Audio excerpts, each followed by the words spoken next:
آپ کو میں قائد ملت اسلامیہ مولانا مفتی محمود رحمۃ اللہ علیہ کی بات سناؤں. حضرت مفتی صاحب تشریف لے گئے سعودیہ, اور یہی عبداللہ بن باز سے ان کا بھی مقابلہ ہو گیا, ایک مسئلے پر بحث ہو گئی, مقابلہ تو نہیں, گپ شپ کہتے ہیں علماء کی جو علمی انداز میں مناقشہ ہوتا ہے. تو انہوں نے کہا آپ کیا کرتے ہو پاکستان میں؟ مفتی محمود نے فرمایا کہ ادرس فی مدرسۃ قاسم العلوم فی بلد ملتان, میں مدرسہ قاسم العلوم میں پڑھاتا ہوں جو ملتان شہر میں. تو انہوں نے کہا ایو نسبت ھذا, قاسم العلوم کی نسبت کس کی طرف ہے؟ الی ابی القاسم محمد صلی اللہ علیہ وسلم, حضور پاک کی بھی کنیت قاسم, ان کی طرف. انہوں نے فرمایا ہم نے جو نسبت رکھی ہے نا وہ حضور پاک کی وجہ سے نسبت حضرت قاسم نانوتوی کے نام کی ہے.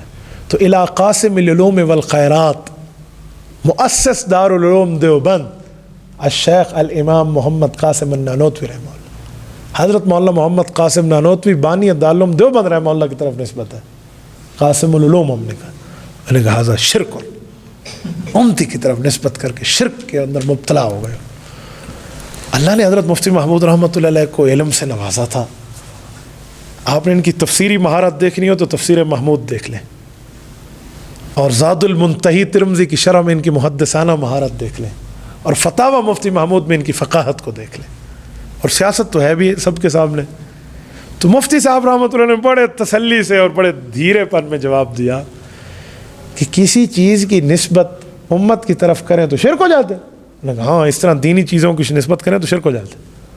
تو انہوں نے بادشاہ شاہ فیصل کو جو دیکھا اور اسے کہا کہ ماشاء اللہ بہت اچھا آپ نے اپنے پاس انتظام علمی رکھا ہوا ہے.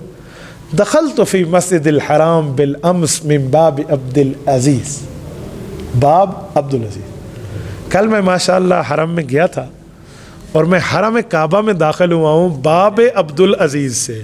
حرم کے دروازے کی نسبت آپ کے پردادا عبد العزیز بن سعود کی طرف ہے. تو جو حرم کعبہ کے دروازے کی نسبت امتی کی طرف ہے, ھذا شرک ام لا, یہ شرک ہے یا جائز ہے؟ مفتی صاحب بین فی ھذا المسئلہ ماذا ترى, آپ کا کیا رائے ہے ذرا اس پر فرمائیں. اب وہ بادشاہ کے سامنے بیٹھ کے کہے تیرے دادے کے دروازہ شرک ہے. مفتی اعظم تو سرکاری عہدہ تھا نا, تو وہ عہدہ باقی نہیں رہتا.